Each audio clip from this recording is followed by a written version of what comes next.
Hello student, very good morning. आज हमारा जो टॉपिक है कॉम्प्लेक्स नंबर हम स्टार्ट करने जा रहे हैं, जो ट्वेल्थ के अंदर हम पढ़ा जाता है अलजेब्रा के अंदर। तो देखो, कॉम्प्लेक्स नंबर का सबसे पहले हम बेसिक कॉन्सेप्ट पढ़ेंगे कि कॉम्प्लेक्स नंबर हम क्यों स्टडी करते हैं। तो जैसे कि हमने क्वाड्रेटिक इक्वेशन को सॉल्व किया है, माना कि कोई क्वाड्रेटिक इक्वेशन है एक्स स्क्वायर, ठीक है। इन जनरल हम कोई भी क्वाड्रेटिक इक्वेशन कंसिडर करते हैं, x square plus 2x plus 2 equals to 0। अगर हम इस क्वाड्रेटिक के रूट्स निकालते हैं तो रूट्स निकालने के लिए हम श्रीधराचार्य का फॉर्मूला यूज़ करते हैं, x equals to minus b plus minus root of b square minus 4ac। तो 2 का स्क्वायर यानी कि 4 माइनस 4a इंटू सी कितना है अपने पास प्लस का 2 होल डिवाइड बाई 2 इंटू ए कितना अपने पास 1।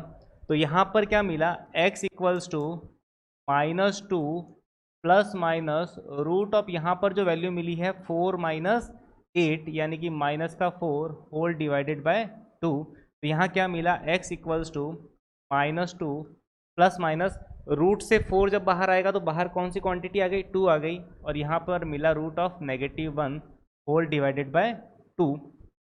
तो x equals to minus 2 plus minus 2, root के अंदर नेगेटिव क्वांटिटी जिसको हम आयोटा से रिप्रेजेंट करते हैं, यही बेसिक कॉम्प्लेक्स नंबर की थीम है ना। यानी कि root of any negative quantity is equals to iota, तो हम पढ़ा जाता है IOT। ये बेसिक थीम होता है किसी भी कॉम्प्लेक्स नंबर के लिए कि रूट के अंदर हम किसी भी नेगेटिव क्वांटिटी को हम आयोटा से रिप्रेजेंट करते हैं। अब देखो, हम यहाँ पर इसके जो रूट्स निकाले हैं, यहाँ पर हमने 2 कॉमन ले लिया। जैसे ही 2 कॉमन लिया तो यहाँ पर हमें जो वैल्यू मिली वो -1 प्लस माइनस क्या मिल गई, आयोटा। अब देखो यहाँ पर 2 और अपॉन में भी कितना है अपने पास 2 दे रखा है, 2 से 2 क्या हो गया, कैंसिल आउट हो गया। यानी कि फाइनली जो हमारे पास जो रूट मिले हैं वो -1 प्लस माइनस आयोटा, यानी कि एक तो -1 प्लस आयोटा और दूसरा -1 माइनस आयोटा। देखो, कॉम्प्लेक्स नंबर के जो दोनों रूट्स होते हैं वो आपस में पेयर ऑफ कॉन्जुगेट की फॉर्म में होते हैं। पेयर ऑफ कॉन्जुगेट की फॉर्म में का मतलब क्या हो गया कि एक अगर रूट्स 1 प्लस आयोटा है तो दूसरा हो जाएगा 1 माइनस आयोटा, बस आयोटा का साइन चेंज हो जाता है। तो ये बेसिक अपना कॉन्सेप्ट था कि कॉम्प्लेक्स नंबर का। अब देखो, कॉम्प्लेक्स नंबर को अगर हम नंबर लाइन पे रिप्रेजेंट करें तो वो कैसे करेंगे कि नंबर की फॉर्म में कि जैसे सर नेचुरल नंबर होता है, होल नंबर होता है, इंटीजर होता है, रेशनल होता है, तो इसी तरह से कॉम्प्लेक्स नंबर कहाँ लाई करेगा। तो देखो, हमें जैसे कि नॉर्मली पता है कि सबसे पहले नंबर सिस्टम के अंदर अगर हम बात करें तो नेचुरल नंबर आता है, और ये पता है कि natural number is the subset of whole number, whole number is the subset of integer, integer is the subset of rational number, rational number is the subset of real number, and real number is the subset of complex number. यहाँ पर हमें पता चल गया कि complex number ये series चल रही है, यानी कि n is the subset of whole number, whole number is the subset of integer, है ना, integer is the subset of rational number, फिर रियल एंड फिर कॉम्प्लेक्स नंबर। तो यहाँ पर सबसे बड़ा नंबर सिस्टम जो मिल गया वो हमें क्या मिल गया, कॉम्प्लेक्स नंबर सिस्टम मिल गया। अब देखो, कॉम्प्लेक्स नंबर सिस्टम यहाँ तक पता चल गया कि कॉम्प्लेक्स नंबर सिस्टम का जो मेन थीम है वो क्या है, रूट ऑफ -1 वाली क्वांटिटी को हम क्या करते हैं, आयोटा से रिप्रेजेंट करते हैं। तो बेसिकली कॉम्प्लेक्स नंबर दिखने में होता कैसे है, तो इन जनरल अगर कॉम्प्लेक्स नंबर को हम रिप्रेजेंट करें तो रिप्रेजेंट करने के लिए हम क्या कर देते हैं, इस कॉम्प्लेक्स नंबर को z से रिप्रेजेंट करते हैं। z इस तरह से लिखा है मैंने, x प्लस आयोटा y। किसी भी कॉम्प्लेक्स नंबर को हम ऐसे रिप्रेजेंट करते हैं, z is equals to x plus iota y, या इनको कोऑर्डिनेट जियोमेट्री की तरह इसको इक्विवेलेंट मान सकते हैं, ये x, y ही होता है। इंटरनली जैसे हम किसी पॉइंट को किसी coordinate plane, Cartesian plane x, y में अगर रिप्रेजेंट करते हैं तो वैसे ही हम किसी कॉम्प्लेक्स नंबर को रिप्रेजेंट कर सकते हैं। देखो, इस z के अंदर 2 पार्ट है, एक तो real part of this z, real part of this z जो अपना बन गया x, and imaginary part of this z is equals to बन गया y। यानी कि आयोटा के साथ जो क्वांटिटी होती है उसको हम क्या कहेंगे, इमेजनरी पार्ट, और बाकी जो होगा सामने उसको हम क्या कहेंगे, रियल वाला पार्ट। तो ये हो गया real part of x, and second one is imaginary part of x। ये बेसिकली कॉम्प्लेक्स नंबर के अंदर इस तरह से इसको रिप्रेजेंट करते हैं। जैसे एग्जांपल के लिए अगर मैं कहूँ तो z equals to 1 minus iota, ये भी एक कॉम्प्लेक्स नंबर है, 2 प्लस आयोटा ये भी कॉम्प्लेक्स नंबर है, 2 आयोटा कॉम्प्लेक्स नंबर। तो ये सारे जो नंबर होते हैं है ना। ये सारे के सारे जो नंबर हम कंसिडर करते हैं वो क्या होते हैं, कॉम्प्लेक्स नंबर होते हैं। तो बेसिकली नंबर इस तरह से दिखते हैं। अब जैसे मैंने कहा कि x कॉमा वाई से किसी भी कॉम्प्लेक्स नंबर को रिप्रेजेंट कर सकते हैं किसी भी पॉइंट की फॉर्म में। तो इसका मतलब अगर इसकी ज्योमेट्री समझे बेसिकली, तो ज्योमेट्री के केस में क्या होगा कि अगर मैं इसको किसी प्लेन में रिप्रेजेंट करूं कि अगर x कॉमा वाई अगर कोई कॉम्प्लेक्स नंबर है, तो इसका मतलब सर इसको किसी प्लेन पे भी रिप्रेजेंट कर सकते हैं। तो बिल्कुल कर सकते हैं। ये माना कि मैंने लिया है x एक्सिस और ये ली है मैंने y एक्सिस। अब देखो यहाँ पर जैसे कोऑर्डिनेट ज्योमेट्री में हम इसको x एक्सिस कहते थे और इसको क्या कहते थे, y एक्सिस, वही कॉम्प्लेक्स नंबर में इसको कहेंगे रियल एक्सिस। तो क्या कहेंगे, रियल एक्सिस, और इसको कहेंगे इमेजिनरी एक्सिस। ये अपनी बन गई इमेजिनरी एक्सिस।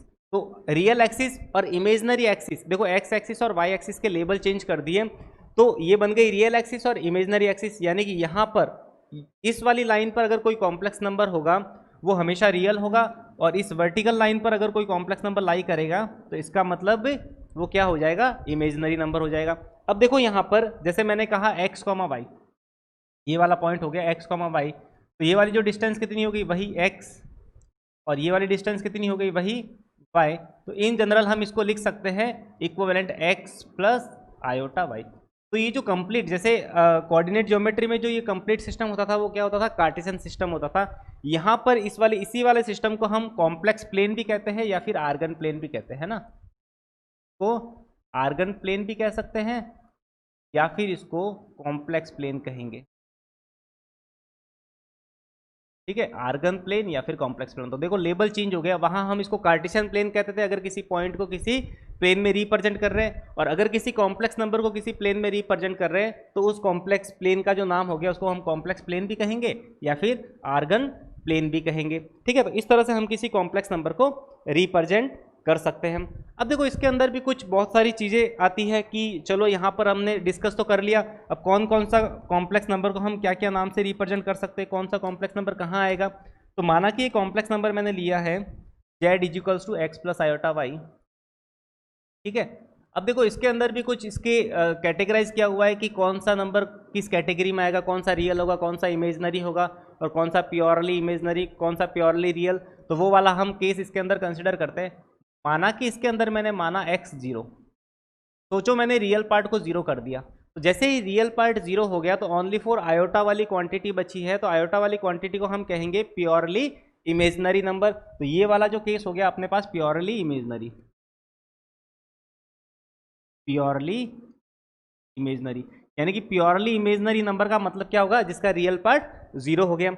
सेकेंड थिंग अगर हम बात करें कि अगर मैंने इसके अंदर y को 0 कर दिया, सोचो अगर मैंने y को 0 किया तो ओनली फॉर x बचा, तो इस वाले नंबर को हम कहेंगे प्योरली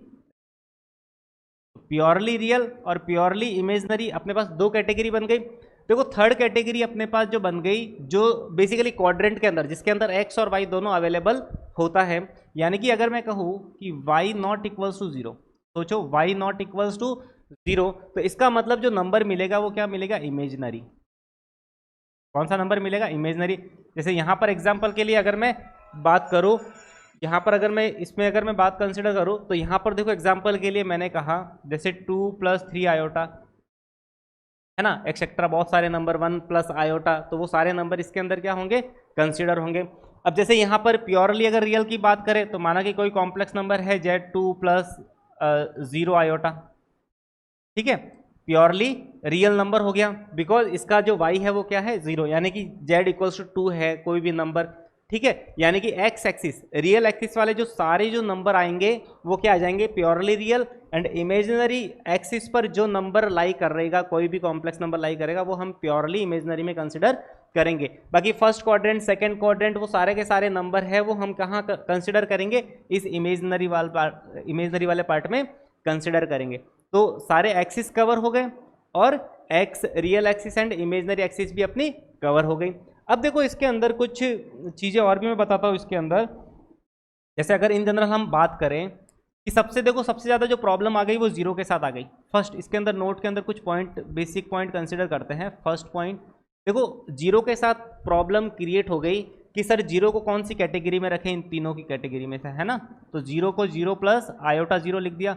अब जीरो को जीरो प्लस आयोटा लिख दिया तो इसका मतलब अब इस नंबर को जीरो को कौन सी कैटेगरी में रखें, क्योंकि हमने क्वाड्रेंट सारे कवर कर लिए, रियल एक्सिस कवर कर ली और इमेजनरी एक्सिस कवर कर ली, तो अब जीरो को कौन सी कैटेगरी में रखा जाए। तो देखो यहाँ पर हमें एक चीज़ का क्लियर हो रही है कि देखो इसका एक्स भी जीरो है और यहाँ पर क्या मिल रहा है, वाई भी जीरो मिल रहा है। तो देखो एक्स भी जीरो है और वाई भी जीरो है, तो एक्स जीरो होने का मतलब प्योरली इमेजनरी भी हो सकता है और वाई जीरो होने का मतलब क्या हो गया, प्योरली रियल भी हो गया। तो इसका मतलब ये जो जीरो है वो प्योरली रियल भी है, प्योरली इमेजनरी भी है, बट इमेजिनरी नहीं है। इमेजिनरी क्यों नहीं है, बिकॉज मैंने कहा है कि y not equals to zero होना चाहिए, लेकिन यहाँ पर y जीरो है। तो जीरो को first category and second category में कहीं पर भी रखा जा सकता है। ठीक है, अब कुछ इश्यूज आए कॉम्प्लेक्स नंबर को लेके, जैसे कि सेकेंड थिंग अगर मैं बात करूँ तो कॉम्प्लेक्स नंबर के अंदर जो अपने पास जो सेकेंड इशू जो क्रिएट हुआ है वो कौन सा हुआ है कि माना कि रूट ए इंटू रूट बी, अगर मैं रूट ए और रूट बी को मल्टीप्लाई करूँ तो इन जनरल हम इस वैल्यू को लिखते हैं रूट ए बी, यानी कि एक साथ मल्टीप्लाई करके लिख सकते हैं। लेकिन सोचो अगर मैं छोटा सा एक एग्जांपल लूँ कि ए की वैल्यू मैं लेता हूँ -2, यानी रूट ऑफ -2, और यहाँ पर भी मैं लेता हूँ रूट ऑफ -2, तो ओवरऑल ये वैल्यू कितनी हो गई, रूट ऑफ 4। कितनी मिल गई, -2 इंटू -2 कितना हो गया, 4 हो गया। सोचो यहाँ पर तो वैल्यू कितनी मिली अपने पास, 2। रूट 4 की वैल्यू कितनी होती है, 2 होती है। अब यहाँ पर देखो रूट 2, यहाँ पर भी रूट 2, और अंदर बचा रूट ऑफ -1, जिसको मैंने क्या लिख दिया, आयोटा लिख दिया, क्योंकि हमें पता है रूट ऑफ -1 वाली क्वांटिटी को हम किससे रिप्रेजेंट करते हैं, आयोटा से रिप्रेजेंट करते हैं।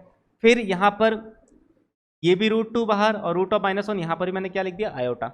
सोचो रूट 2 इंटू रूट 2, ये वाली वैल्यू कितनी होगी अपने पास, 2 हो गई, and iota iota square equals to कितना है, 2। तो देखो आयोटा स्क्वायर हमें पता है कि रूट ऑफ -1 कितना होता है, आयोटा। अगर मैं दोनों तरफ स्क्वायर कर दूं तो आयोटा स्क्वायर कितना मिल जाएगा, -1 के इक्वल मिल जाएगा। तो यहाँ पर भी सेम थिंग है, आयोटा स्क्वायर -1 यानी कि -2 के इक्वल हो गया, जो कभी भी पॉसिबल नहीं है। तो इसका मतलब ये वाली जो प्रॉपर्टी होती है रूट ए इंटू रूट बी, वो कॉम्प्लेक्स नंबर के अंदर तभी अप्लाई कर सकते हैं जब इन दोनों में से कोई भी एक वैल्यू नॉन नेगेटिव हो। ठीक है, तो ये वाली जो सेकंड अपने पास जो प्रॉब्लम क्रिएट हुई।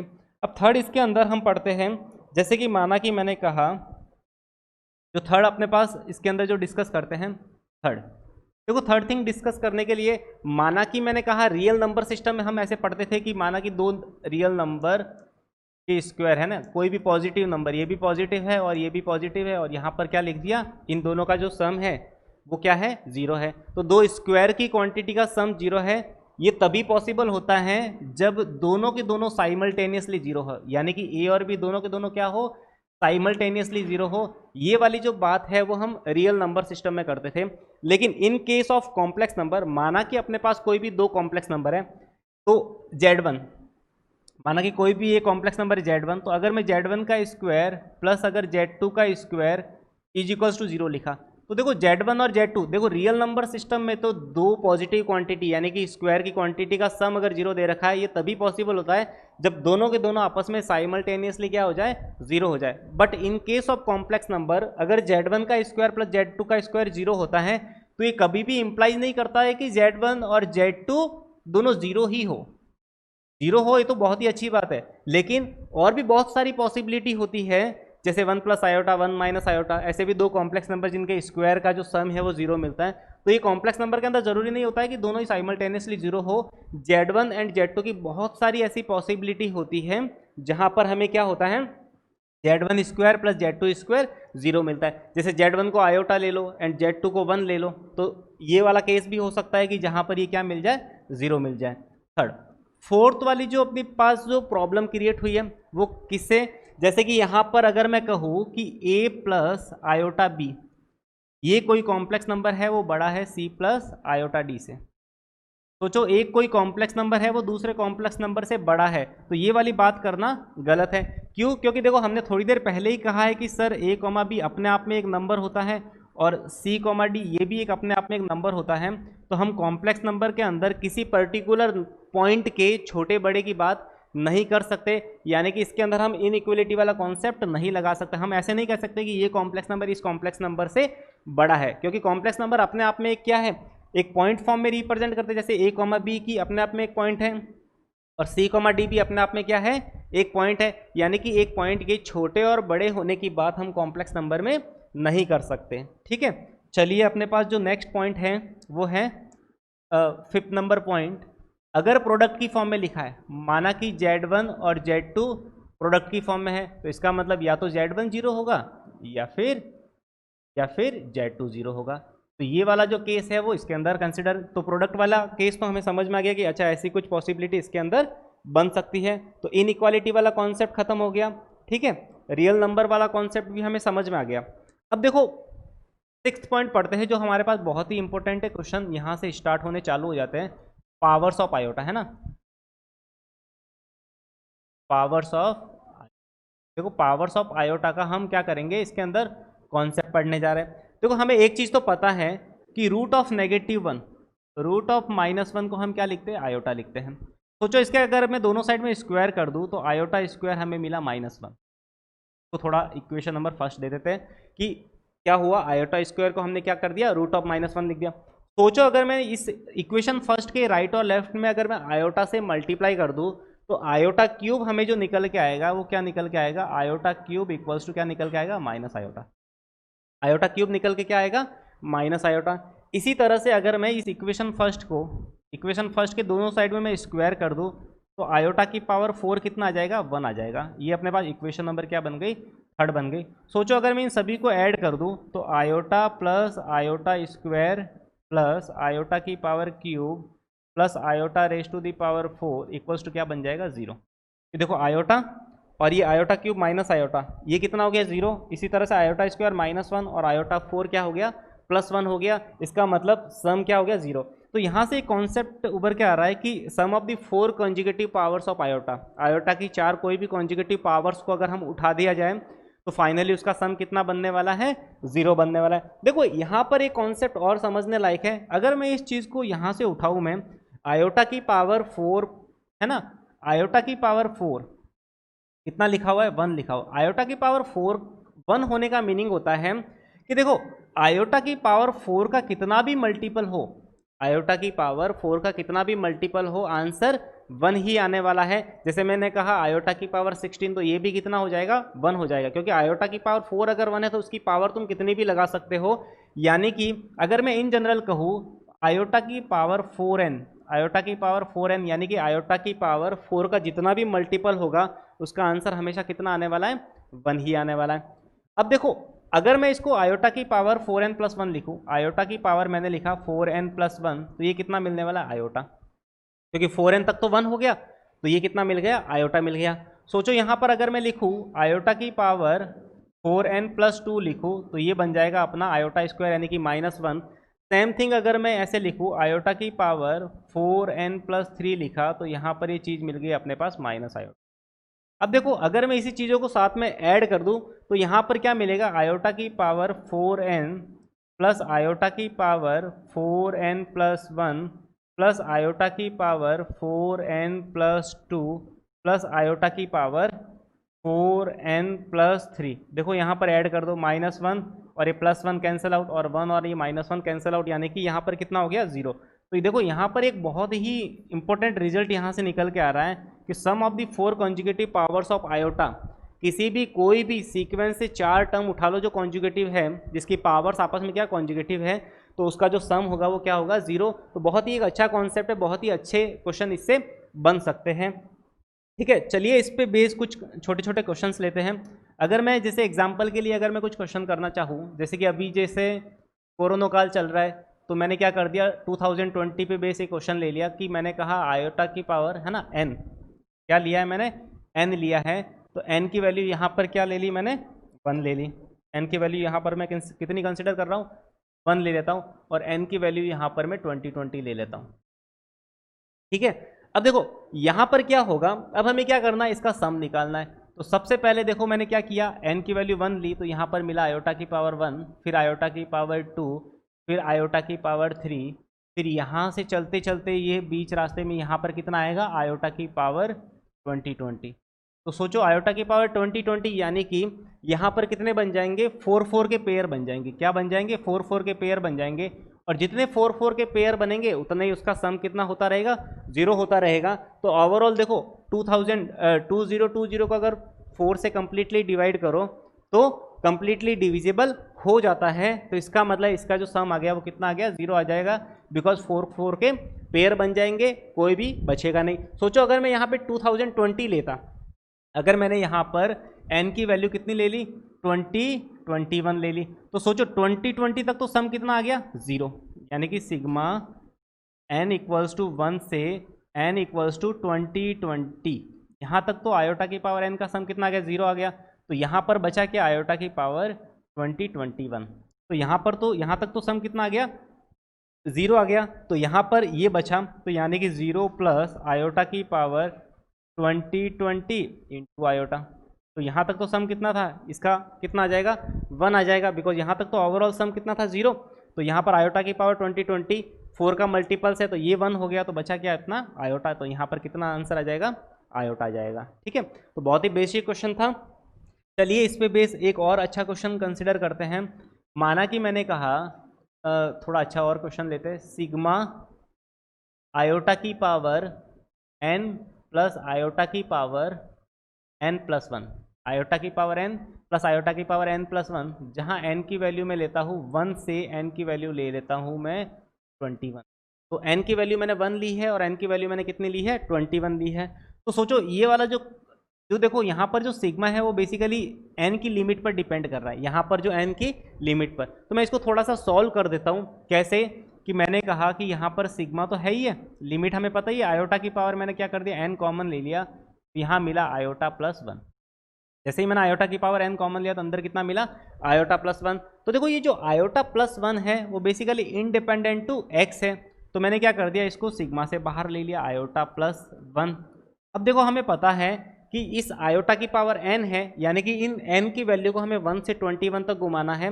तो यानी कि पहले मैंने n की वैल्यू 1 ले ली, फिर n की वैल्यू मैंने 2 ले ली, फिर n की वैल्यू मैंने 3 ले ली, फिर अप टू n की वैल्यू मैंने 21 ले ली। तो देखो यहाँ से एक चीज़ क्लियर हो रही है कि 4 4 के पेयर बन जाएंगे 20 तक, तो यानी कि 20 तक तो 4 4 के पेयर बन के क्या बन गया, 0 बन गया। तो ये आयोटा प्लस 1 0 प्लस आयोटा की पावर कितना बन गया, 21।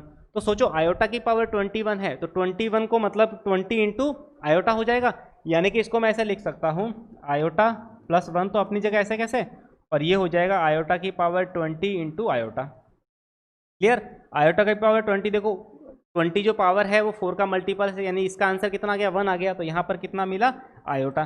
तो मैंने क्या किया, आयोटा को इस कंप्लीट ब्रैकेट से मल्टीप्लाई कर दिया आयोटा प्लस 1 से, तो यहाँ पर मिला आयोटा स्क्वायर प्लस आयोटा। ठीक है, तो आयोटा स्क्वायर माइनस 1, तो फाइनली जो आंसर आ गया अपना आयोटा माइनस 1। तो बेसिक जो आयोटा पे बेस्ड जो क्वेश्चन होते हैं, पावर्स ऑफ आयोटा पे, वो इस तरह के क्वेश्चन बन सकते हैं बहुत ही इजी तरीके से। चलिए अब हमारा जो नेक्स्ट टॉपिक है, अब हम पढ़ते हैं कॉन्जुगेट। ठीक है, नेक्स्ट टॉपिक है अपना conjugate of complex number, conjugate. देखो कॉन्जुगेट क्या होता है किसी भी कॉम्प्लेक्स नंबर का। माना कि एक कॉम्प्लेक्स नंबर है z equals to x plus iota y, तो इसका जो कॉम्प्लेक्स नंबर का जो कॉन्जुगेट होता है उसको हम किससे लिखते हैं, z बार से लिखते हैं, z और इसके ऊपर बार लगा देते हैं और बस क्या कर देते हैं, आयोटा का साइन चेंज कर देते हैं, ये हो गया माइनस। यानी कि यहाँ से कॉन्जुगेट लिखने के लिए आयोटा ई change with the sign of minus iota, बस इतना सा चेंजेस करना है। देखो इसकी ज्योमेट्री भी समझा देता हूँ। माना कि कोई कॉम्प्लेक्स नंबर x एक्सिस पर लाई कर रहा है, देखो यहाँ पर ये है अपना रियल एक्सिस और ये है अपनी इमेजिनरी एक्सिस। माना कि कोई कॉम्प्लेक्स नंबर ये रहा x, y का मतलब है x प्लस आयोटा वाई। सोचो हमें क्या करना है, इसका कॉन्जुगेट निकालना, और कॉन्जुगेट हमें पता है कि क्या निकल के आ रहा है, x माइनस वाई। तो x माइनस वाई कहीं ना कहीं पॉइंट लाई करेगा कहीं यहाँ पर x माइनस वाई, यानी कि फोर्थ क्वाड्रेंट में। तो फर्स्ट क्वाड्रेंट का जो कॉन्जुगेट मिल रहा है वो फोर्थ क्वाड्रेंट में मिल रहा है, यानी कि बेसिकली हो क्या रहा है कि इस पॉइंट की इस रियल एक्सिस के अंदर इमेज ही हो रही है कि हम क्या ले रहे हैं, क्या ले रहे हैं, मिरर इमेज। यानी कि पर्टिकुलर रियल एक्सिस के अंदर किसी पॉइंट की इमेज ही उस कॉम्प्लेक्स नंबर का क्या होता है, कॉन्जुगेट होता है। ये हमने इसके बेसिक ज्योमेट्री समझ ली कि कॉम्प्लेक्स नंबर का बेसिक कॉन्जुगेट होता क्या है। चलिए अब इसके कुछ एक प्रॉपर्टीज है जो हम क्या करेंगे इसके अंदर कंसिडर करेंगे। इसकी कुछ प्रॉपर्टीज, जैसे फर्स्ट प्रॉपर्टी है कि अगर किसी कॉम्प्लेक्स नंबर का बार किया और फिर वापस इसका बार ले लिया तो फाइनली वो कॉम्प्लेक्स नंबर, यानी कि अगर किसी कॉम्प्लेक्स नंबर का डबल बार ले रहे हो तो फाइनली वो कॉम्प्लेक्स नंबर ही मिलेगा। सेकेंड थिंग यहाँ पर कंसिडर करते हैं, अगर ऐसा लिखा हुआ है जेड प्लस, है ना, जेड प्लस जेड बार, जेड प्लस जेड बार, तो सोचो जेड प्लस जेड बार अगर मैं इन दोनों को ऐड कर दूं तो ऐड करने पर क्या मिल जाएगा, देखो जेड प्लस जेड बार यानी कि 2x मिल जाएगा, यानी कि 2 into real part of Z, 2 into real part of Z. Third thing अगर मैं ऐसे लिखूँ जेड माइनस जेड बार, सोचो मैंने जेड माइनस जेड बार लिखा है, यानी जेड माइनस जेड बार लिख दिया तो 2 आयोटा वाई मिल जाएगा, यानी कि 2 times of imaginary part of Z, 2 times of imaginary part of Z, यानी कि यहाँ पर जेड माइनस जेड बार जो मिलेगा वो कैसी सिचुएशन मिलेगी, 2 times of imaginary parts of Z. तो यहाँ पर इस तरह से लिख दिया तो इमेजनरी पार्ट ऑफ जेड हो गया, यहाँ पर अपने आयोटा भी लगा दिया। ठीक है, फर्स्ट सेकेंड थर्ड फोर्थ अपने पास हो गया कि देखो अगर मैं Z1 प्लस माइनस Z2 लिखूं और यहाँ पर क्या लिखा हुआ है होल, मैंने क्या कर दिया है कॉन्जुगेट लगा दिया, बार लगा दिया, तो इसको सेपरेट करके भी लिख सकते हैं Z1 का बार प्लस माइनस Z2 के ऊपर बार। ठीक है, तो प्लस वाली की इस तरह से भी हम क्या कर सकते हैं, प्लस माइनस करके भी इसको आराम से लिखा जा सकता है किसी भी कॉम्प्लेक्स नंबर को। ठीक है, इसी तरह से प्रोडक्ट की फॉर्म में भी अगर मैं कंसिडर करूं थर्ड फोर्थ, यहाँ पर फिफ्थ, मैंने क्या कर दिया Z1 और Z2 का होल बार लिखा हुआ है, तो यहाँ पर मैं Z1 के ऊपर भी बार लगा दिया और Z2 के ऊपर भी बार लगा दिया। ये वाला कॉन्सेप्ट भी अप्लाई कर सकते हैं हम। फिफ्थ सिक्स्थ डिवीजन के फॉर्म में भी अगर Z1 अपॉन Z2 इसका होल बार यहाँ पर है तो यहाँ पर इसको सेपरेटली भी कर सकते हैं Z1 बार अपॉन Z2 का बार, तो यहाँ पर भी ये कॉन्सेप्ट अप्लाई कर सकते हैं। देखो सेवंथ प्रॉपर्टी अपनी बहुत ही आईएमपी प्रॉपर्टी है। सेवंथ प्रॉपर्टी आईएमपी कैसे है कि अगर मैं इन दोनों का प्रोडक्ट कर दूँ जेड जेड बार, जेड जेड बार अगर मैं कर दूं तो बेसिकली क्या मिलेगा मॉड्यूलस ऑफ जेड, यानी कि यहाँ पर क्या मिलने वाला, अगर इन दोनों का प्रोडक्ट करूँ तो x square plus y square मिलेगा, तो इसका मतलब मैं इसको मॉड जेड का होल स्क्वायर लिख सकता हूँ। अब मॉड जेड क्या होता है वो थोड़ी देर में बताता हूँ कि बेसिकली किसी कॉम्प्लेक्स नंबर का मॉड्यूलस होता क्या, यानी कि जेड जेड बार को हम क्या लिखते हैं मॉड जेड का होल स्क्वायर, जेड जेड बार को हम लिखेंगे मॉड जेड का होल स्क्वायर। तो इस तरह से हम क्या कर सकते हैं इसको रिप्रेजेंट कर सकते हैं। अब देखो सेकेंड थिंग, देखो यहाँ पर ये मॉड्यूलस आ गया कहीं से, तो अब हम क्या करेंगे इस मॉड्यूलस के कॉन्सेप्ट के बारे में डिस्कस करेंगे कि मॉड्यूलस होता क्या है। अब देखो इसके अंदर मॉड्यूलस की अगर मैं बात करूँ किसी भी कॉम्प्लेक्स नंबर के मॉड्यूलस की, है ना, तो यहाँ पर देखें मॉड्यूलस,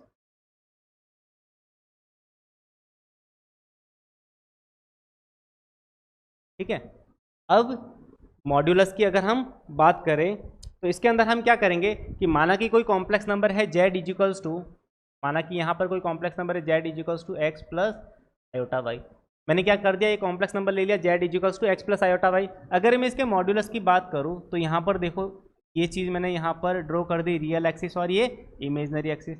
यहाँ पर अगर रियल और यहाँ पर इमेजनरी की बात करें हम तो यहाँ पर कोई कॉम्प्लेक्स नंबर है, माना कि ये है एक्स कॉमा वाई, अपने लिए x comma y x plus iota y होता है। तो इसके मॉड्यूलस की अगर हम बात करें तो बेसिकली क्या होगा, इसकी ओरिजिन से डिस्टेंस को ही रिप्रेजेंट करता है, यही मॉड जेड होता है। ठीक है, तो हमें पता चल गया कि मॉड जेड को अगर हम ऐसे रिप्रेजेंट करें तो मॉड जेड वाली जो वैल्यू है वो क्या निकल के आने वाली है, root of x square plus y square. क्या निकल के आई, root of x square plus y square, यानी कि मॉड जेड क्या हो गया root of x square plus y square. तो मॉड जेड रूट वाली क्वांटिटी यानी कि mod z is always greater than equals to zero, यानी कि रूट वाली क्वांटिटी हमेशा नॉन नेगेटिव क्वांटिटी होती है, यानी कि modulus of z is always greater than equals to zero. देखो यहाँ पर एक चीज़ और समझ में आती है कि थोड़ा ज्योमेट्री समझे कि मॉड जेड रियल में होता क्या है। अगर गलती से हमें कोई भी मॉड्यूलस कांस्टेंट दे रखा है, अगर किसी कॉम्प्लेक्स नंबर का कोई मॉड्यूलस अगर कांस्टेंट दे रखा है तो वो बेसिकली किसको रिप्रेजेंट करेगा, तो उसकी थोड़ी सी ज्योमेट्री समझते हैं। जैसे एग्जांपल के लिए मॉड जेड इक्वल्स टू क्या दे रखा है अपने पास 2 दे रखा है, यानी कि मॉड जेड 2 का मतलब होता है कांस्टेंट वैल्यू दे रखी है कि मॉड्यूलस जेड है वो हमेशा कितना होने वाला है 2 होने वाला है, एक कांस्टेंट क्वांटिटी है। तो इसके अगर हम रिप्रेजेंटेशन की बात करें कि सर इसकी थोड़ी सी हमें ज्योमेट्री समझाइए कि मॉड्यूलस जेड इक्वल्स टू इसका फिजिकल मीनिंग क्या है, तो ये किसी कॉम्प्लेक्स नंबर में एक सर्कल की इक्वेशन होती है। कैसे कि मॉड जेड हमें पता है कि root of x square plus y square होता है, तो root of x square plus y square equals to यहाँ पर कितना हो गया, 2 हो गया। यानी कि root of x square plus y square को हमने क्या कर दिया, 2 के इक्विवेलेंट इसके अंदर कंसिडर कर दिया। अब सोचो यहाँ पर क्या मिलने वाला है कि x square plus y square equals to यहाँ पर कितना है, 2 का स्क्वायर। दोनों साइड में मैंने स्क्वायर किया तो यहाँ पर क्या मिल गया, 2 का स्क्वायर। यानी कि ये सर एक सर्कल की इक्वेशन है। ये बेसिकली क्या है, एक सर्कल की इक्वेशन है जिसका जो सेंटर है अपने पास क्या हो गया, 0,0 और इसकी जो रेडियस हो गई वो किसके इक्विवेलेंट हो गई, 2 के इक्वल। यानी कि अगर किसी कॉम्प्लेक्स नंबर के अंदर मॉड्यूलस कांस्टेंट दे रखा है तो वो इन जनरल किसी एक सर्कल की इक्वेशन को रिप्रेजेंट करता है। यानी कि मॉड्यूलस कांस्टेंट होना एक सर्कल होगा जिसका सेंटर और रेडियस हमें पता चल जाएगी। जैसे ये तो सर्कल ऐसा है जिसका सेंटर 0,0 है, इसी तरह से इन जनरल हम ऐसे भी लिख सकते हैं x माइनस ए का whole square plus y minus b का whole square equals to r square. यानी कि ये एक जनरल सर्कल है जिसका सेंटर अपने पास क्या है, a, b, जिसको सर्कल चैप्टर में हमने पढ़ा था कि c क्या है, सर्कल का सेंटर जो a, b मान लिया, और इसकी जो रेडियस हो जाएगी वो कितनी हो जाएगी, r हो जाएगी। तो इस तरह से हम क्या कर सकते हैं, किसी कॉम्प्लेक्स नंबर के अंदर सर्कल को भी रिप्रेजेंट कर सकते हैं। अब जो नेक्स्ट अपना जो टॉपिक आता है वो आता है आर्ग्यूमेंट, किसी कॉम्प्लेक्स नंबर का आर्ग्यूमेंट। आर्ग्यूमेंट बहुत ही इंपॉर्टेंट है।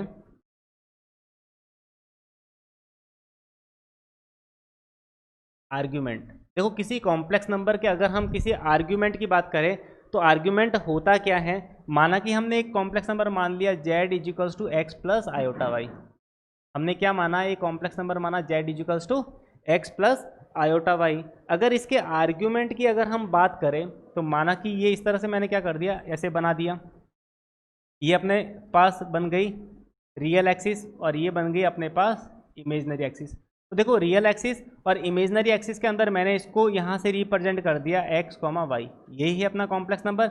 अब देखो इसके अगर आर्ग्यूमेंट की बात करें तो वो पॉजिटिव x डायरेक्शन के साथ जितना एंगल बना रही है उसके टेन थीटा की वैल्यू है। माना कि ये वाला एंगल कितना है, थीटा, तो इसका जो टेन थीटा की वैल्यू हो जाएगी वो हो जाएगी टेन थीटा इक्वल्स टू क्या हो जाएगा, y अपॉन एक्स। क्योंकि ये वाली डिस्टेंस कितनी है अपने पास, ये वाली y मान लेते हैं और ये वाली डिस्टेंस कितनी है अपने पास, x है ना। ये यहाँ से हमें पता चल गई, ये हो जाएगा y अपॉन एक्स। मॉड लगा देते हैं तो थीटा इक्वल्स टू मिल गई अपने पास tan inverse y by x, tan inverse y by x.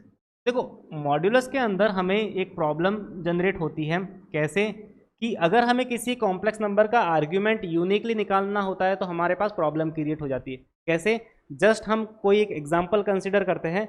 माना कि कोई एक कॉम्प्लेक्स नंबर लेते हैं कि कोई भी कॉम्प्लेक्स नंबर जैसे 1 प्लस रूट 3 आयोटा, ठीक है। हमने क्या कर दिया, एक कॉम्प्लेक्स नंबर ले लिया एग्जांपल के लिए, जैसे ये कॉम्प्लेक्स नंबर है z equals to 1 plus root 3 iota, मैंने ये कॉम्प्लेक्स नंबर मान लिया। तो यहाँ पर देखो क्या वैल्यू मिलने वाली है, z, यहाँ पर इसको अगर मैं रिप्रेजेंट करूँ तो यहाँ पर ये कहीं ना कहीं आएगा 1, रूट 3, यहाँ पर आ गया 1, रूट 3, और यहाँ से मैंने क्या कर दिया, इसका पर्टिकुलर एंगल निकाल लिया थीटा। तो यहाँ पर टेन थीटा इक्वल्स टू कितना आ जाएगा, रूट 3 अपॉन 1। तो टेन थीटा रूट 3 अपने पास जो किसकी वैल्यू आ जाएगी, 60 की वैल्यू, यानी कि पाई बाई 3, यानी कि थीटा कितना हो जाएगा, पाई बाई।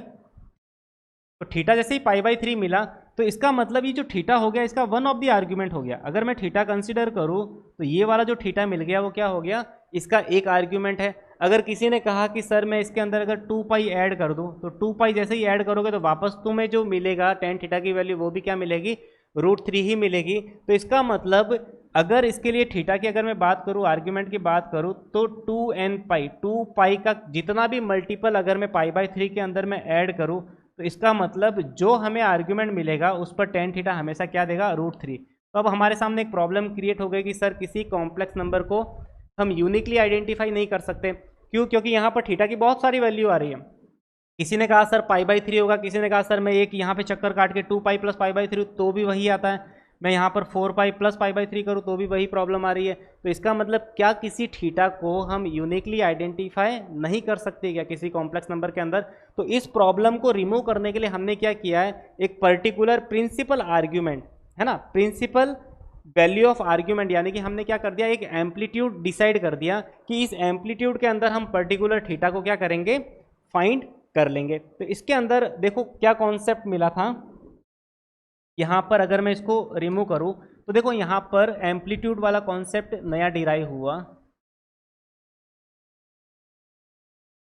एम्पलीट्यूड। देखो एम्पलीट्यूड के अंदर क्या होता है, प्रिंसिपल वैल्यू ऑफ आर्ग्यूमेंट, यानी कि हमने क्या कर दिया, जो हमारे पास जो कंप्लीट एक्सिस थी, यानी कि यहाँ से अगर यहाँ पर मैं अगर इसको कंसिडर करूँ, ये अपने पास रियल एक्सिस और ये हो गई इमेजनरी एक्सिस। ये बहुत ही अच्छा कॉन्सेप्ट है, अच्छे से समझना। ये रियल हो गया और ये हो गया अपने पास इमेजनरी। यानी कि अगर किसी कॉम्प्लेक्स नंबर के आर्ग्यूमेंट को हम यूनिकली आइडेंटिफाई करने के लिए हमने क्या कर दिया, एक कॉन्सेप्ट डराइव किया एम्पलीट्यूड के अंदर, जहां पर हम क्या करेंगे, एक रीजन बना देते हैं माइनस पाई से पाई का, माइनस पाई से पाई, ये इंक्लूड कर देते हैं, इसको एक्सक्लूड कर देते हैं। यानी कि हमने क्या कर दिया, माइनस पाई से पाई का हमने क्या कर दिया, एक इंटरवल ले लिया कि अब हम किसी कॉम्प्लेक्स नंबर को यूनिकली क्या इस पर्टिकुलर इंटरवल से बताएंगे कि माइनस पाई से पाई एक यूनिक आर्ग्यूमेंट मिल जाएगा हमें। तो देखो यहाँ पर माइनस पाई से पाई, यानी कि यहाँ से यहाँ तक, ठीक है, और यहाँ से यहाँ तक कंप्लीट इस तरह से माइनस पाई से पाई कवर हो गया, यानी कि यहाँ से यहाँ तक पाई और यहाँ से यहाँ तक माइनस पाई। तो कंप्लीट इंटरवल हमारे पास माइनस पाई से पाई कंप्लीट एक राउंड हो गया कि यहाँ से यहाँ तक एक चक्कर फर्स्ट सेकंड थर्ड क्वाड्रेंट में और फोर्थ क्वाड्रेंट में जो भी कॉम्प्लेक्स नंबर होगा उसका हम यूनिक थीटा बता सकते हैं, कोई भी दो थीटा एग्जिस्ट नहीं करेगा। तो देखो इसका बेसिक कॉन्सेप्ट क्या है कि देखो यहाँ पर हमारे पास अगर कोई कॉम्प्लेक्स नंबर इस पॉजिटिव एक्स एक्सिस पर यहाँ पर लाई करेगा, यानी कि पॉजिटिव रियल एक्सिस पर अगर कोई कॉम्प्लेक्स नंबर लाई कर रहा है तो उसका आर्ग्यूमेंट, यानी कि माना कि यहाँ पर कोई कॉम्प्लेक्स नंबर है वो लाई कर रहा है Z1, तो argument of Z1, argument of Z1 हमेशा कितना होगा, 0। यानी कि एक्स एक्सिस पर अगर कोई complex number positive real axis पर अगर कोई कॉम्प्लेक्स नंबर लाई कर रहा है तो उसका आर्ग्यूमेंट हमेशा 0 होगा। इसी तरह से अगर कोई complex number negative real axis पर, अगर नेगेटिव रियल एक्सिस पर अगर कोई कॉम्प्लेक्स नंबर लाई कर रहा है, यानी कि यहाँ पर अगर बात करें ये नेगेटिव रियल एक्सिस, यहाँ से यहाँ तक अगर हम बात करें, यहाँ पर अगर कोई कॉम्प्लेक्स नंबर लाई कर रहा है, माना कि यहाँ पर कोई भी कॉम्प्लेक्स नंबर लाई कर रहा है जिसका मान लिया मैंने Z2 यहाँ पर लाई कर रहा है, तो आर्ग्यूमेंट ऑफ Z2 जितने भी कॉम्प्लेक्स नंबर है वो नेगेटिव रियल एक्सिस पर लाई कर रहे हैं तो उसका जो आर्ग्यूमेंट होगा वो हमेशा कितना होगा, पाई। यानी यहाँ पर कोई भी नंबर हो सकता है, जैसे किसी ने कहा है कि -2,0 तो उसका आर्ग्यूमेंट भी पाई, किसी ने कहा सर -100,0 तो भी आर्ग्यूमेंट कितना मिलेगा, पाई ही मिलेगा। इसी तरह से यहाँ पर पॉजिटिव रियल एक्सिस की अगर बात करूँ मैं तो 2,0, 100,0, 2,000,0 सब सारे आर्ग्यूमेंट जो सारे के सारे जो कॉम्प्लेक्स नंबर है उन सबका आर्ग्यूमेंट 0 होगा। तो रियल पॉजिटिव एक्सिस कवर हो गई and real negative axis cover हो गई। चलिए अब हम बात कर रहे हैं रियल, है ना, इमेजनरी पॉजिटिव एक्सिस, यानी कि अगर इस एक्सिस पर अगर पॉजिटिव इमेजनरी एक्सिस पर अगर कोई कॉम्प्लेक्स नंबर लाई कर रहा है, यानी कि Z, यहाँ पर कोई कॉम्प्लेक्स नंबर Z3 मान लेते हैं इक्वल्स टू आयोटा K मान लेता हूँ, K कोई भी पॉजिटिव नंबर है, आयोटा का मतलब यहाँ पर पर्टिकुलर पॉजिटिव वाई एक्सिस। इसी तरह से यहाँ पर मैं इस तरह से बात कर सकता हूँ, यहाँ पर ये हो गई अपनी इमेजनरी एक्सिस नेगेटिव डायरेक्शन में, यानी यहाँ से यहाँ तक अगर कोई कॉम्प्लेक्स नंबर लाई कर रहा है, माना कि मैंने कहा कि Z4 है, इसको मैंने माना माइनस आयोटा और यहाँ पर ले लेते हैं अपने पास K कोई भी पॉजिटिव क्वांटिटी है, यहाँ पर भी K पॉजिटिव बिकॉज मैंने यहाँ पर आयोटा ले लिया और यहाँ पर क्या ले लिया मैंने, माइनस आयोटा। तो सोचो इस कॉम्प्लेक्स नंबर के लिए अगर मैं आर्ग्यूमेंट की बात करूँ, आर्ग्यूमेंट अगर Z4 टाइप का अगर कोई कॉम्प्लेक्स नंबर है, क्योंकि यहाँ पर जो होगा उसका x हमेशा क्या होगा, 0 होगा, तो या तो 0,-2 हो गया, 0,-8 हो गया। इसी तरह से यहाँ पर पॉजिटिव डायरेक्शन के अंदर 0,2 हो गया, 0,9 हो गया। तो इस तरह के कॉम्प्लेक्स नंबर के अंदर हम क्या करेंगे, इसका जो आर्ग्यूमेंट होगा वो हमेशा कितना होता है, -π/2, और इस वाले कॉम्प्लेक्स नंबर का जो आर्ग्यूमेंट होता है वो कितना होता है, Z3 के अंदर अगर मैं बात करूँ आर्ग्यूमेंट ऑफ Z3 का मतलब इसके लिए जो बात हो जाएगी वो कितनी हो जाएगी, π/2, यानी कि सारी चीज़ें कवर हो गई। ठीक है, अब प्रॉब्लम आ रही है कि अगर माना कि कोई कॉम्प्लेक्स नंबर है Z = x + i/y, अगर इसके अंदर फर्स्ट क्वाड्रेंट की बात करें कि x पॉजिटिव है साथ ही साथ y भी पॉजिटिव है, x positive and y positive, तो उस केस में जो थीटा मिलेगा तो वही मिलेगा tan inverse y upon x। First quadrant में थीटा थीटा ही होता है। तो मैं थोड़ा सा यहाँ पर भी रिप्रेजेंट कर देता हूँ कि यहाँ पर फर्स्ट क्वाड्रेंट में हम आंसर हमेशा थीटा का थीटा ही देंगे। इसी तरह से सेकेंड क्वाड्रेंट की अगर बात करूँ कि यहाँ पर x नेगेटिव मिल रहा है एंड y पॉजिटिव मिल रहा है, तो सोचो x negative and y positive के लिए सेकेंड क्वाड्रेंट के अंदर क्या होने वाला है हमारे पास कि यहाँ पे हमें जो आंसर मिलने वाला है वो कंप्लीट पाई कवर होगा। पहले तो यहाँ से यहाँ तक पाई हो गया, फिर यहाँ से माइनस मैंने कुछ कर दिया थीटा, तो यहाँ पर सेकंड क्वाड्रेंट में हमेशा आंसर आ जाएगा वो पाई माइनस थीटा आ जाएगा। यानी कि जो सेकंड क्वाड्रेंट का जो आंसर होगा वो हमेशा कितना होगा, पाई माइनस थीटा करके आएगा। चलिए यहाँ पर अब देखो, यहाँ पे थर्ड क्वाड्रेंट की अगर बात करें तो x भी नेगेटिव और y भी नेगेटिव। अगर इस तरह का कोई कॉम्प्लेक्स नंबर हुआ तो उस केस के अंदर हम क्या करेंगे, तो यहाँ पर देखो यहाँ से जो कंप्लीट कवर हुआ वो कितना हुआ, माइनस पाई प्लस मैंने थीटा कुछ ऐड किया, तो माइनस पाई प्लस मैंने थीटा ऐड किया, यानी कि थर्ड क्वाड्रेंट के अंदर हम आंसर देंगे वो माइनस पाई प्लस थीटा करके देंगे। और थीटा हमें पता ही है, theta equals to tan inverse y upon x. अब देखो अगर ऐसी प्रॉब्लम आ गई तो फोर्थ क्वाड्रेंट के अंदर हम आंसर देंगे, तो फोर्थ क्वाड्रेंट के अंदर अगर x पॉजिटिव है, ठीक है, एंड y नेगेटिव है, तो इस केस के अंदर हम जो आंसर देंगे वो क्या देंगे, माइनस थीटा। तो इस तरह से हमारे जो प्रॉब्लम थी वो सारी प्रॉब्लम रिमूव हो गई कि हम इस तरह से किसी कॉम्प्लेक्स नंबर को आइडेंटिफाई कर सकते हैं, उसकी प्रिंसिपल वैल्यू हम बता सकते हैं। ठीक है, तो बहुत ही बेसिक कॉन्सेप्ट था। अब देखो इसके अंदर एक छोटा सा क्वेश्चन लेता हूँ ताकि यहाँ पर सारी बातें हमारे पास क्लियर हो जाएगी। जैसे कि यहाँ पर अगर मैं बात करूँ, जैसे यहाँ पर छोटा सा एक क्वेश्चन लेता हूँ मैं, क्वेश्चन के अंदर सारी बातें बता दूंगा। यहाँ पर कॉम्प्लेक्स नंबर लेते हैं z, यहाँ पर कॉम्प्लेक्स नंबर ले लिया और यहाँ पर मैं क्या कर रहा हूँ, आर्ग्यूमेंट बता रहा हूँ उसका, आर्ग्यूमेंट ऑफ z।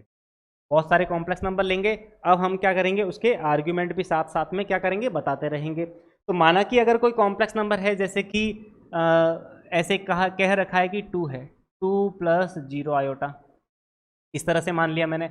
इसी तरह से मैंने मान लिया 0 - 2 आयोटा मान लिया, ठीक है।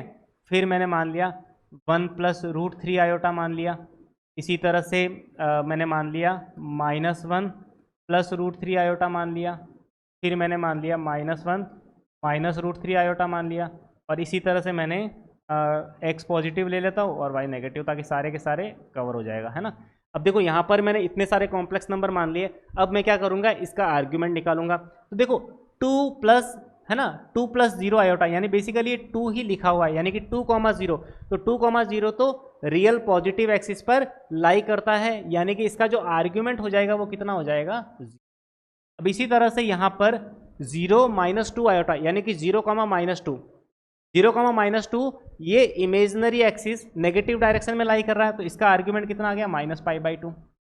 कितना आ गया, -π/2, क्योंकि हमने बताया था कि इमेजनरी एक्सिस अगर नेगेटिव डायरेक्शन में होती है, नेगेटिव डायरेक्शन के अंदर कोई भी कॉम्प्लेक्स नंबर अगर लाई करता है तो उसका आर्ग्यूमेंट हमेशा कितना होता है, -π/2। इसी तरह से अगर 1 + √3 आयोटा, तो 1 + √3 आयोटा के अंदर अगर हम थीटा की बात करें तो थीटा क्या हो जाएगा, tan inverse y upon x, यानी कि इसके अंदर जो आंसर आने वाला है वो कितना, अभी हमने थोड़ी देर पहले डिस्कस किया था कि 60 डिग्री आ जाएगा। ठीक है, तो 60 डिग्री, tan 60 डिग्री क्या हो जाएगा अपने पास, √3, तो यहाँ पर ये हो गया π/3। सोचो सेकंड क्वाड्रेंट के अंदर हमने पढ़ा था कि अगर थीटा, अगर ये का ये कॉम्प्लेक्स नंबर देखो सेकंड क्वाड्रेंट के अंदर है, तो इसका जो आर्ग्यूमेंट हो जाएगा वो क्या होगा, -π/3। π - इसका मतलब ये हो जाएगा अपने पास 2π/3। तो 2π/3 ये हो गया उस कॉम्प्लेक्स नंबर का आर्ग्यूमेंट हो गया। सेम थिंग देखो यहाँ पर थर्ड क्वाड्रेंट के अंदर, तो थर्ड क्वाड्रेंट के अंदर हम -π + थीटा करते हैं, तो थर्ड क्वाड्रेंट में अगर ये कॉम्प्लेक्स नंबर लाई कर रहा है तो -π + थीटा, तो प्लस थीटा का मतलब +π/3, ये हो जाएगा -2π/3। ये हो गया अपने पास -2π/3। इसी तरह से यहाँ पर अगर मैं कहूँ कि 1 - √3 आयोटा, तो यहाँ पर देखो अपने पास कौन सा फोर्थ क्वाड्रेंट आ गया, तो फोर्थ क्वाड्रेंट के अंदर हमारे पास जो आंसर आ गया -π/3। अब देखो ये यूनिक वैल्यू है, यहाँ पर इसके लिए जो मिला ये वाला मिला, इसके लिए ये, इसके लिए ये, इसके लिए ये particular principal value of argument है, यानी कि ये अपना जो आंसर है -π से +π के बीच में है, यानी कि ये कॉम्प्लेक्स नंबर के आर्ग्यूमेंट क्या है, यूनिक है।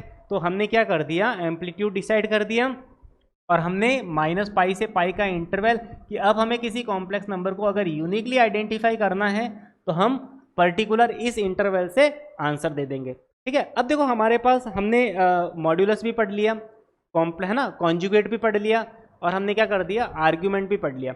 अब देखो हमारे सामने एक प्रॉब्लम क्रिएट हो गई कि माना कि अगर किसी कॉम्प्लेक्स नंबर का आर्ग्यूमेंट दे रखा है, जैसे कि अब देखो बहुत ही लास्ट हम थोड़ा सा एक नोट कंसिडर कर लेते हैं, फिर हम इसको थोड़ा एक आध क्वेश्चन पर डिस्कस करेंगे।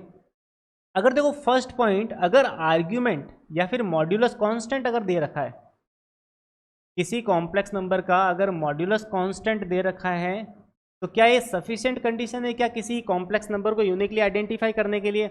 माना कि मैंने कह दिया अगर मॉड जेड इक्वल्स टू 2, तो मॉड जेड इक्वल्स टू 2 अगर मैंने कह दिया, तो क्या ये सफिशिएंट कंडीशन है? क्या इससे जेड तुम यूनिक बता सकते हो कि एक ऐसा जेड जिसका मॉड्यूलस 2 हो? तो ऐसे बहुत सारे जेड हो सकते हैं जिसका मॉड्यूलस 2 हो, यानी कि मॉड्यूलस कांस्टेंट अगर दे रखा है तो ये सफिशिएंट कंडीशन नहीं है किसी कॉम्प्लेक्स नंबर को यूनिकली आइडेंटिफाई करने के लिए। इसके साथ एक और कंडीशन देना बहुत ज़रूरी है। तो माना कि सेकेंड थिंग अगर लेते हैं, क्या अगर सिंगल आर्ग्यूमेंट दे रखा है, किसी कॉम्प्लेक्स नंबर का अगर आर्ग्यूमेंट कांस्टेंट दे रखा है, जैसे कि अगर मैं कहूँ कि argument of z equals to कितना है, कितना दे रखा, π/4। अगर किसी कॉम्प्लेक्स नंबर का आर्ग्यूमेंट अगर π/4 दे रखा है तो क्या सफिशिएंट कंडीशन है? ये भी नहीं है, क्योंकि ऐसे बहुत सारे इनफाइनाइट कॉम्प्लेक्स नंबर होंगे जिसके लिए आर्ग्यूमेंट π/4 मिलेगा। यानी कि अगर ये इंडिविजुअल कंडीशन दे रखी है और ये भी इंडिविजुअल कंडीशन दे रखी है, तो हम किसी कॉम्प्लेक्स नंबर को यूनिकली आइडेंटिफाई नहीं कर सकते। देखो यहाँ पर मॉड्यूलस कांस्टेंट होना, इसका मतलब एक सर्कल को रिप्रेजेंट कर रहा है, यानी कि एक सर्कल को रिप्रेजेंट कर रहा है जिसकी रेडियस कितनी है, 2 है, और सेंटर कितना है, 0,0, यानी कि एक ऐसा सर्कल बनेगा। तो इस सर्कल के ऊपर इनफाइनाइट पॉइंट्स है, जितने भी पॉइंट्स है अपने आप में वो क्या है, कॉम्प्लेक्स नंबर है जिसका मॉड्यूलस कितना है, 2 है।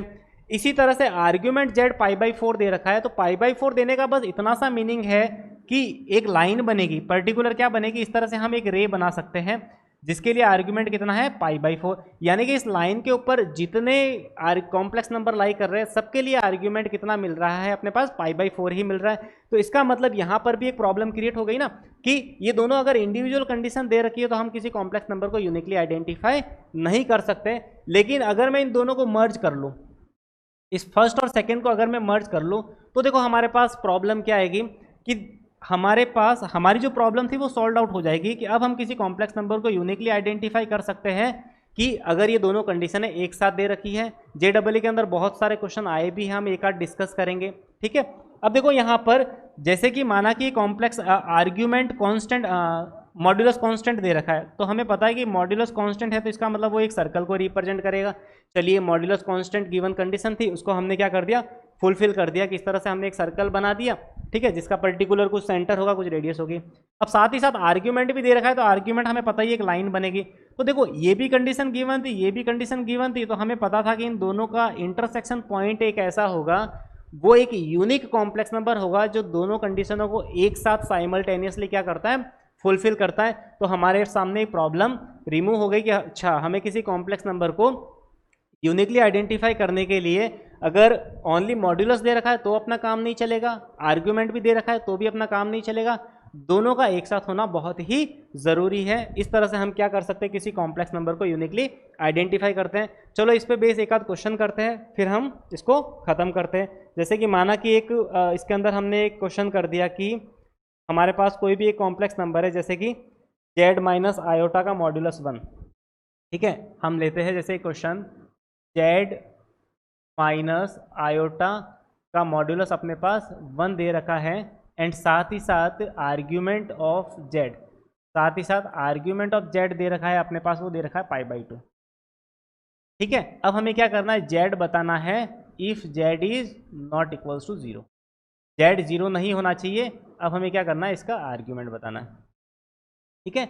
अब हमें उस जेड को यूनिकली आइडेंटिफाई करना है। तो चलिए देखो हमारे पास पता है कि z minus iota equals to कितना लिखा हुआ है, 1।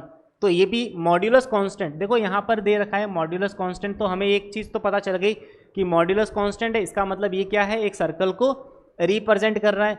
तो चेक करते हैं इसको, मैंने क्या कर दिया, जेड की जगह लिख दिया x प्लस आयोटा वाई, और यहाँ पे लिखा हुआ माइनस आयोटा, और इसका मॉड्यूलस कितना दे रखा है, 1 दे रखा है। तो यहाँ पर देखो क्या वैल्यू मिलने वाली, x प्लस आयोटा हमने कॉमन ले लिया, और यहाँ पर मिला y माइनस 1 इक्वल्स टू कितना है, 1।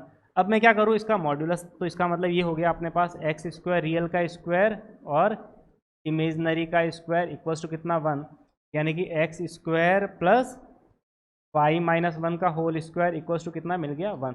यानी कि ये सर्कल की इक्वेशन है जिसका सेंटर कितना है 0,1, जिसका सेंटर कितना है अपने पास 0,1 और रेडियस कितनी दे रखी है 1। रेडियस कितनी दे रखी है 1 का स्क्वायर, यहाँ पे 1। तो देखो सेंटर 0,1 और रेडियस भी कितनी है 1 है। तो चलिए हम क्या करते हैं, इस सर्कल को थोड़ी देर के लिए बना देते हैं। यहाँ पर मैंने क्या कर दिया, ये कॉम्प्लेक्स नंबर में मैंने रियल एक्सिस ड्रॉ की और यहाँ पर मैंने क्या कर दिया, इसके अंदर इमेजनरी एक्सिस भी बना दी। तो रियल एक्सिस और इमेजनरी एक्सिस बना दी। अब देखो हमें पता है कि 0,1 है और रेडियस 1 है, तो ये रहा यहाँ पर 0,1 और साथ ही साथ रेडियस भी 1 है, तो मतलब यहाँ पर ये ऐसा सर्कल बनने वाला है। मैंने क्या कर दिया, एक ऐसा सर्कल बना दिया। अब देखो इस सर्कल का जो सेंटर है वो अपने पास कितना है 0,1 है और यहाँ पर रेडियस कितनी हो गई, ये भी 1 और ये भी 1, यानी कि ये हो गया अपने पास 0,2। तो देखो और साथ ही साथ आर्ग्यूमेंट जेड π/2 दे रखा है। π/2 का मतलब ये वाली पॉजिटिव, यहाँ पर जो भी कॉम्प्लेक्स नंबर लाई कर रहा है उसके लिए आर्ग्यूमेंट कितना है अपने पास π/2। तो हमें ये पता चला कि ये तो इस सर्कल को दो जगह इंटरसेक्ट कर रहा है, एक तो यहाँ इंटरसेक्ट कर रहा है, एक यहाँ इंटरसेक्ट कर रहा है, और जहाँ इंटरसेक्ट कर रहा है उन दोनों पॉइंट पर हमारा कॉम्प्लेक्स नंबर लाई कर रहा है। तो एक तो है अपना 0,0 यानी कि 0 + 0 आयोटा, और दूसरा अपना कॉम्प्लेक्स नंबर है 0 + 2 आयोटा, 0 + 2 आयोटा। तो क्वेश्चन में कह रखा है कि जेड 0 नहीं है, यानी कि ये अपना आंसर नहीं होगा। तो दूसरा इंटरसेक्शन पॉइंट कौन सा है, जेड = 2 आयोटा। तो जेड = 2 आयोटा, जेड = 2 आयोटा जो अपना हो जाएगा वो फाइनल आंसर हो जाएगा, यानी कि जेड = 2 आयोटा अपने पास ही जो फाइनल आंसर है वो इस तरह से हमने क्या कर दिया, कंसिडर कर दिया। चलिए हम एक क्वेश्चन होमवर्क के लिए देते हैं, अगर वो ट्राई करना अगर हो जाए तो इसका आंसर भी मैं साथ में दे दूंगा। कि एक क्वेश्चन लेते हैं कि कॉम्प्लेक्स नंबर मॉड्यूलस बेस ही मैं एक आध क्वेश्चन देता हूँ जो होमवर्क में करने के लिए है, नहीं भी होगा तो इसको फिर मैं नेक्स्ट क्लास में सॉल्व भी करवाऊँगा, ठीक है। चलिए क्वेश्चन वो है अपने पास, इस तरह से हम इसको डिस्कस करेंगे। जैसे एम्पलीट्यूड ऑफ जेड अपने पास π/4 दे रखा है ना। क्वेश्चन लेते हैं अपना होमवर्क के लिए, ये होमवर्क के लिए है, ठीक है। क्या क्वेश्चन है अपने पास कि एम्पलीट्यूड है ना, आर्ग्यूमेंट किसी कॉम्प्लेक्स नंबर का आर्ग्यूमेंट है ना π/4 दे रखा है। मैं लिख देता हूँ, argument of any complex number, argument of z equals to कितना दे रखा है π/4। आर्ग्यूमेंट जेड कितना दे रखा है अपने पास π/4 दे रखा है। आर्ग्यूमेंट जेड है π/4, साथ ही साथ दे रखा है Z + 3 - iota, modulus of Z + 3 - iota, Z + 3 - iota, ये जो मॉड्यूलस दे रखा है वो दे रखा है इक्वल्स टू 4, इक्वल्स टू कितना दे रखा है 4। यानी कि एक कॉम्प्लेक्स नंबर जिसका आर्ग्यूमेंट कितना है π/4 और उसका मॉड्यूलस कितना दे रखा है 4। तो अब हमें क्या करना है, इन दोनों को मर्ज करके हमें वो जेड क्या करना है, यूनिक आइडेंटिफाई करना है। तो फाइनली जो इसका आंसर होगा वो कितना होगा -+1 है ना, 1,1। इसका आंसर होगा 1,1, जिसको हम अपने नेक्स्ट वीडियोज़ में क्या करेंगे, डिस्कस करेंगे। तब तक तुम इसको क्या करना, सॉल्व करना अगर हो जाए, ठीक है। तो नेक्स्ट क्वेश्चन में हम अपना जो नेक्स्ट वीडियो होगा कॉम्प्लेक्स नंबर का सेकेंड, वो हम इसी क्वेश्चन से आगे कंटिन्यू करेंगे और इसके अंदर हम पढ़ेंगे कि और भी कॉम्प्लेक्स नंबर को किस तरह से रिप्रेजेंट किया जा सकता है, और भी उसकी बहुत सारी हम ज्योमेट्री इसके अंदर समझेंगे। चलिए, थैंक यू सो मच।